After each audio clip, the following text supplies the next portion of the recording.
welcome back to another episode of the Safe to Bloom podcast. I am your host, Gabrielle Bailey. I realized I ain't never really said that before, but I'm your host, Gabrielle Bailey. I'm excited for y'all to be here with me today. Listen, we're going to talk about some things, okay? We're going to talk about some things. We're going to be real vulnerable on this side of the podcast. And I love that for me and I love that for y'all. Last week I had mentioned at the end of the episode that I shared a little bit about my testimony that I had wanted to be a stripper when I was younger. And so I wanted to just kind of touch more on that and how that played a role in identity and the importance of knowing your identity. So for me as a child, I'm still trying to figure out words I can and cannot say on here because we're not trying to get demonetized, but I don't know. I was handled inappropriately. I think that's safe. As a child. And so that just opened a door, opened a gateway for further things to just happen, unfortunately, pertaining to sexual things. This is just awkward. I wish I could just chat with YouTube right quick because y'all got folks out here making up words, trying to say the thing that they're supposed to say. We can't tiptoe around some things. Some things you just shouldn't say. Let me stop fussing at YouTube.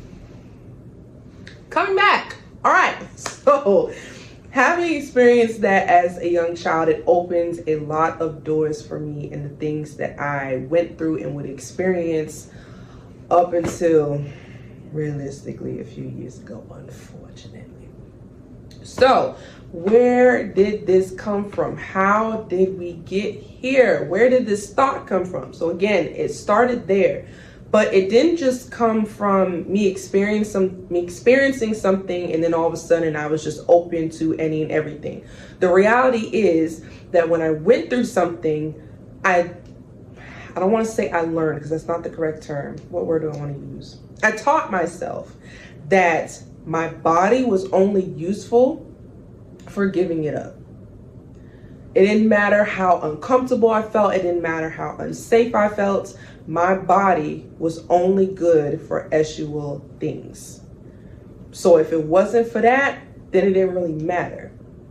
So as time went on and I started to experience more things, as you become a teenager or whatever, your hormones start to naturally just kind of kick up. But because I had this mindset from a child that my body was only good for giving up to other people, then that really started to develop more and get inside of my mind, and it became a part of my identity.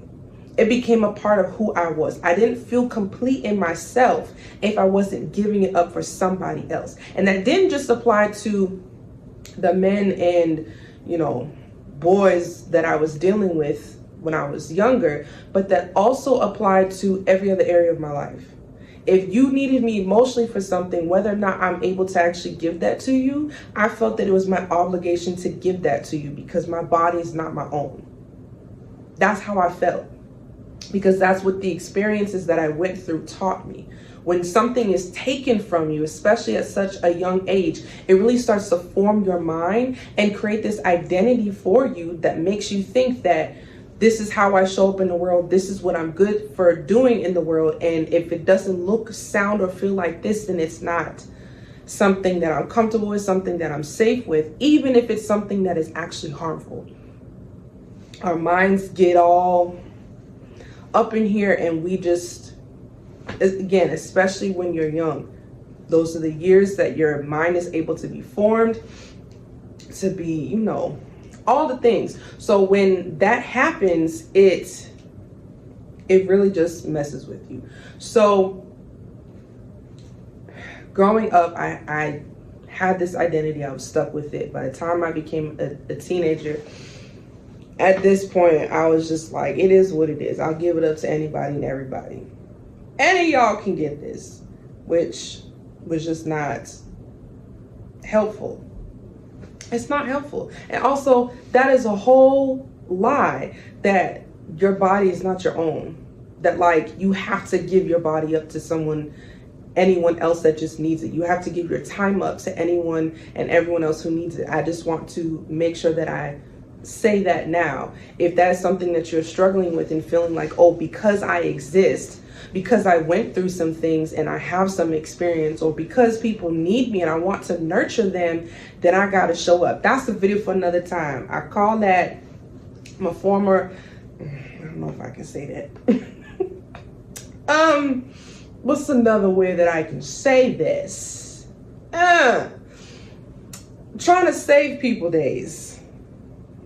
Trying to save people days. I was wearing a cloak and a cape, and I was Captain Saving the Folks out here. We'll say Saving the Folks because I don't think I can say what I used to say.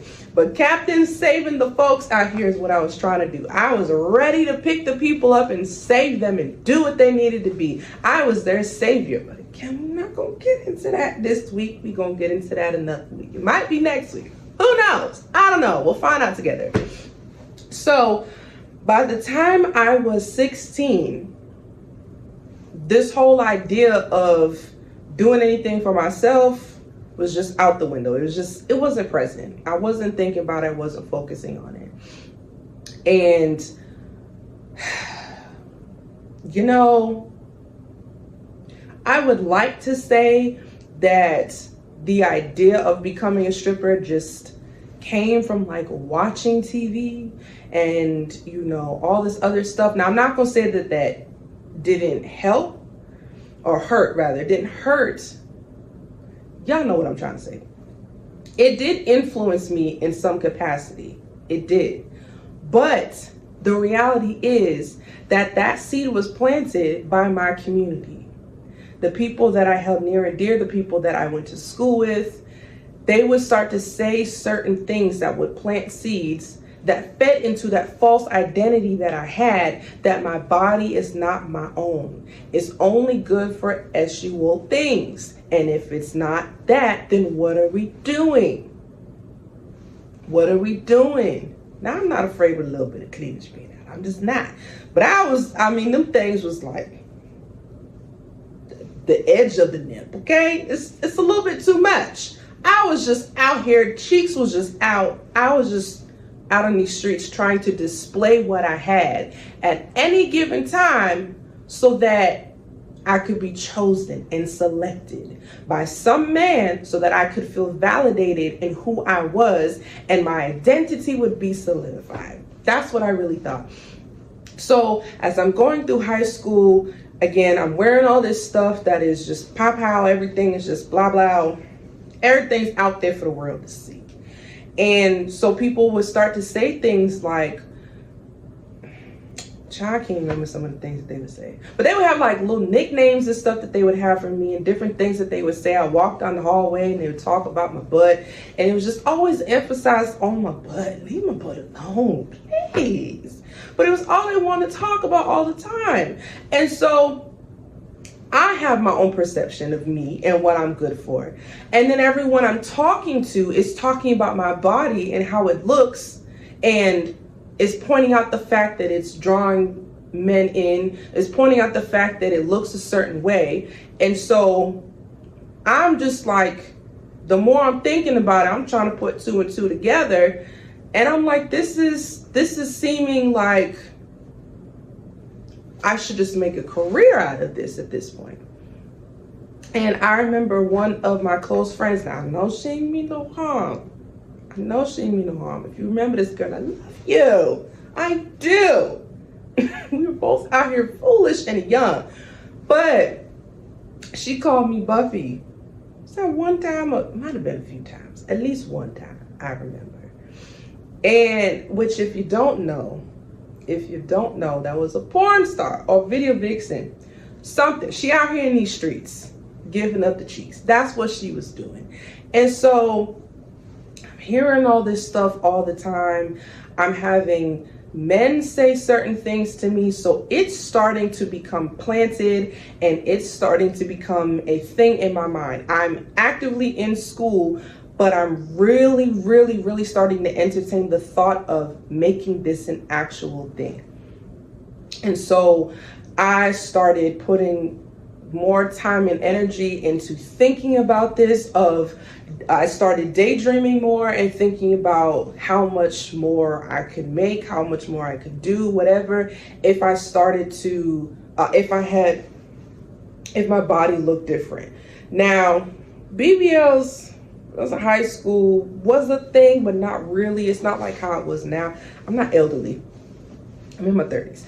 But it was there, but it wasn't like, you know what I'm saying? But like having a nice big butt and big boobs was definitely a thing. Like video vixens were like out here in these streets putting us all to shame by how they looked. And so I started comparing myself all the time. And so now I'm doing the internal math. I think this is right around the time when I'm starting to develop body dysmorphia. Around like 13, 14 is when I started to develop body dysmorphia. So I would see myself as like an elephant or a seal, and that's not what it was giving. And then when when it was seal or whale in my own eyes, it really wasn't, but whatever. Shout out to body dysmorphia. You're the real MVP. Dusty. So, moving on. I had developed body dysmorphia, and I just could not see what other people are seeing. I'm being told that I look a certain way.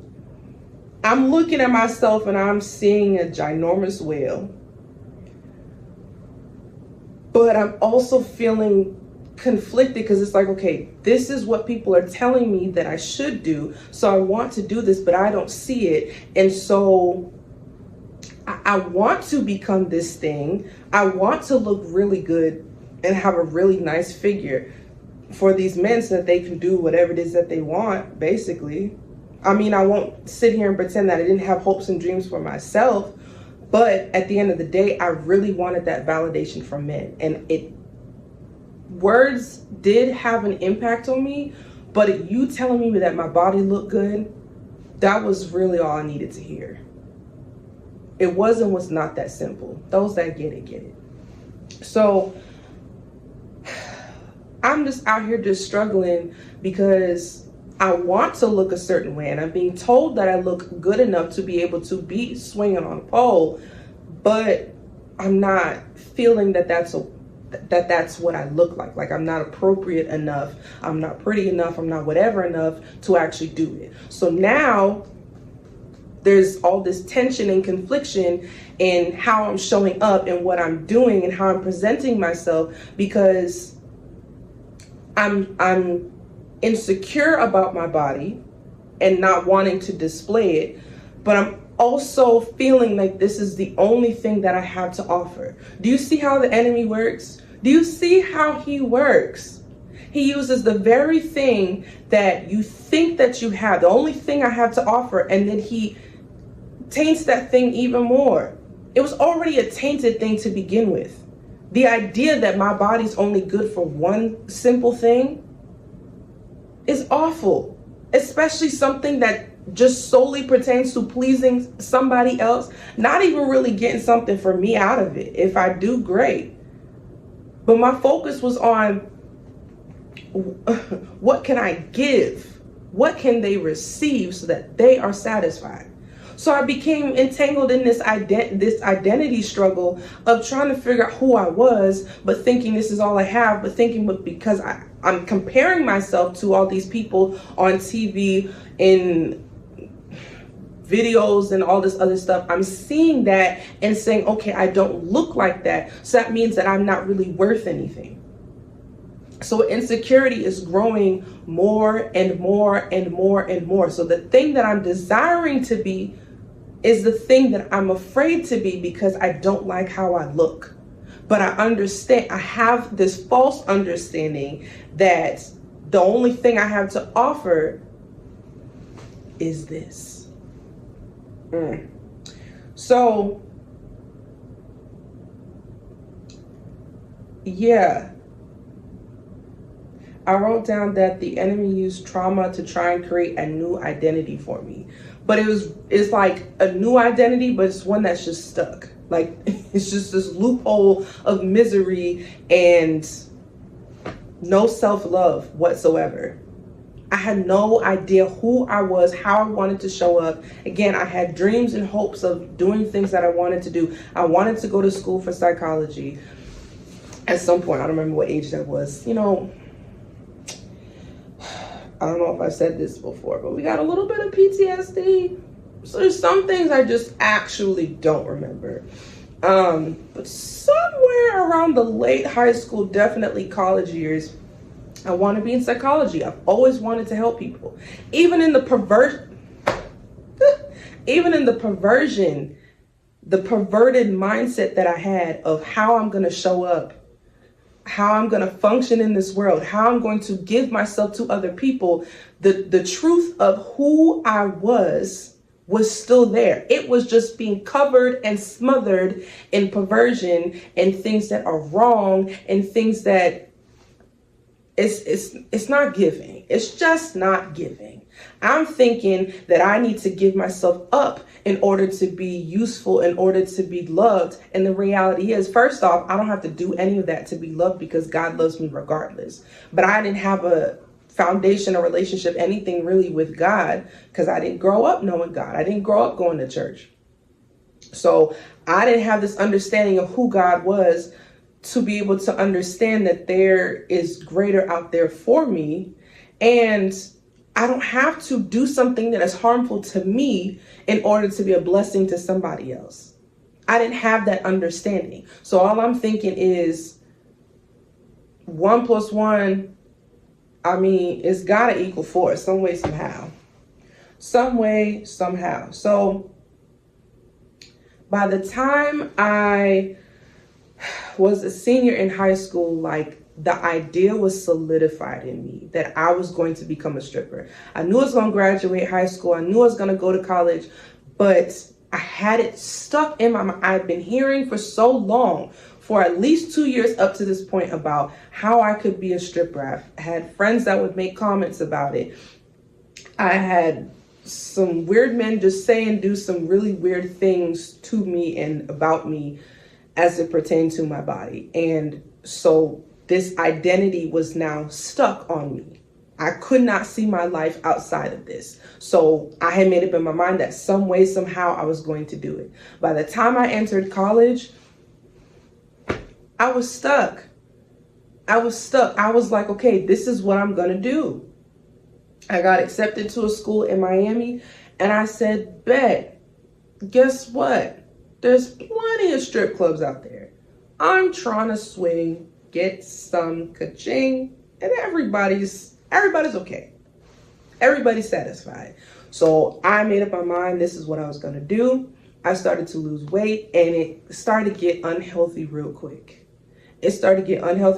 Because I was so set on looking a certain way, because from what I've seen, this is how you have to look. Not loving what I saw, but feeling like this is what I'm obligated to do because this is really all that I have. So I'm stuck in this phase of trying to figure things out and make things perfect in the way that I wanted it to. And it was just really, really challenging. I started measuring, counting calories, and Lord, if the thing was like, I don't remember what it was. Let's say it's 2,400. If it's wrong, you'll be all right. Whatever it was, let's say it's 2,400 calories that was taken. That doesn't sound right. 1,200. Let's say that's what it is, right? I would eat the 1,200 and then work off like 800. So I wasn't taking in enough food. I was becoming exhausted. I was losing energy, and I was doing so much to try and solidify this identity that I thought was mine, that I thought was all that I could do. And thank God that I ended up finding a church before I ended up going out of school. They also was trying to charge too much. I mean, I know I was going to pay for this from stripping, But also, y'all doing too much, and you gotta figure out the money situation before you get there. So I said, I'm not gonna do this, and I decided that I was going to stay at the church that I went to, and my life has forever been changed. Now, it hasn't been perfect, but it has changed. There were times, even in being in church, again, I think I said this last video, but skirts past the knee or lower. Shirts about here, that's about to cut off. That's about the lowest you can go. We are Mother Teresa out here. Holiness is still right. We out here in these holiness streets. And I still had the audacity. I was playing, but I wasn't at the same time to be like, now look, listen, Father God, can I swing a little bit? I'll die though. I'll give my 10%. I might even make it a little bit extra. But can I swing? Because the money's not moneying. It's not in the way that I need it to. And I'm not going to be out here, I'll come out maybe to some Kirk Franklin stomp or something, you know what I'm saying? I'll make sure that I try to set the atmosphere, and then, I come out a holiness skirt, and I don't know. I figure out how to make a routine where it's about as holy as it can be.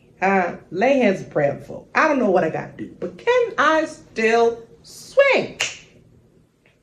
And after about the second time of asking, he got real silent. First two times, it was like, girl, no. Are you okay? No. After that, silence.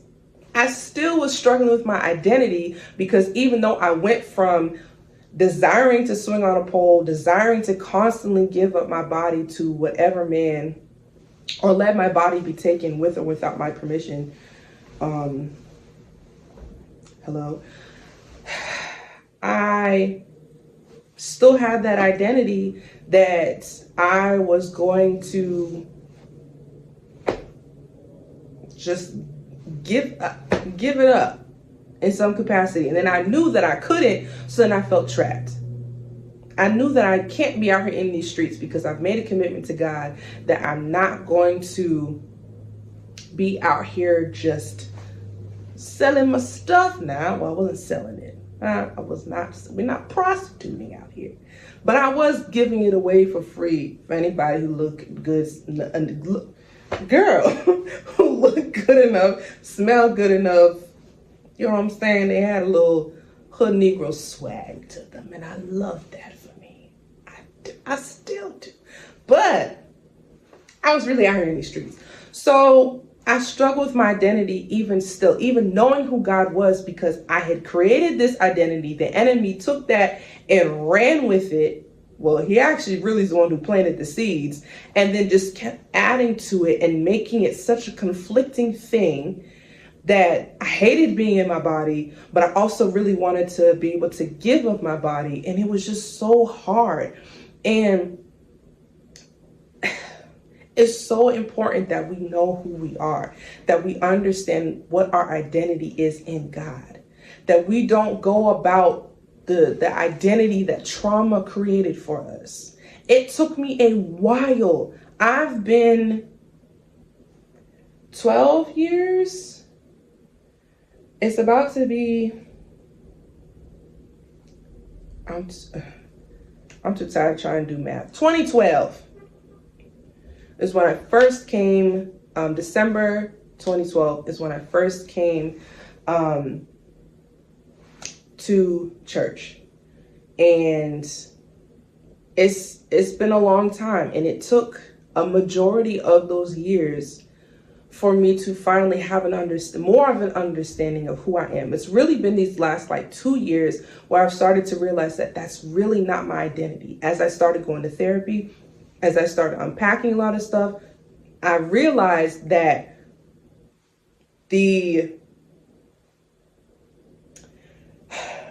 who I thought I was and how I saw myself and how I operated came from a place. It came from trauma. And that trauma created an identity for me, and I wore that and adorned that with myself because I thought that's who I was supposed to be. And it's not. God said that I'm fearfully and wonderfully made. God said that I am his daughter. He said that I am the head and not the tail. There's so many scriptures that talk about identity. So many things in the word of God that talks about identity.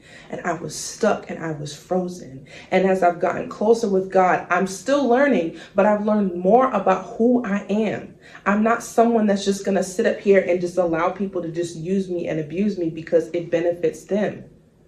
I understand that there's an authority that I carry, that there's a power that I have in God that allows me to be able to show up and to function and do the things that I need to do. I understand that I am someone that is called to lead people out of despair, lead people out of depression, lead people out of sexual trauma and the things that try to create an identity for them and help them to be authentic. I understand that the enemy lied to me years ago and kept feeding me those lies in different ways through different people, through people that I was close with, through family members, through all these different circumstances and situations that just continued to feed this lie that got so big that I couldn't even see that it was a lie for myself. I'm thinking it's the truth.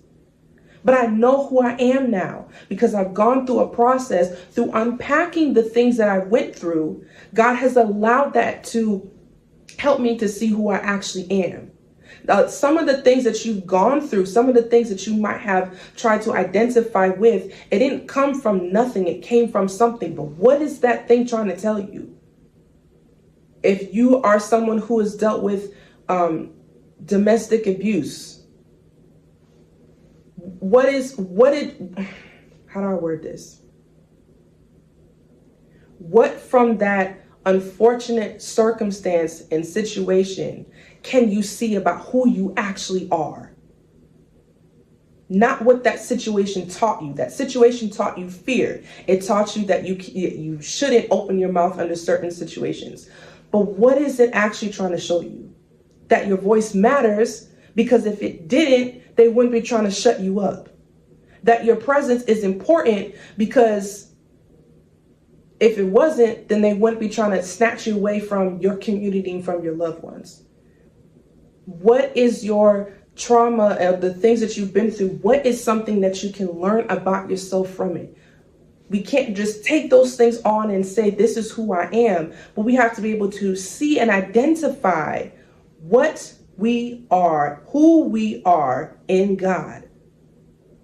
What is he trying to show us? What is he trying to tell us? It takes time. It takes a whole lot of, and I didn't realize I've been talking for this long. God bless you if you're still here, which you should be. You should be.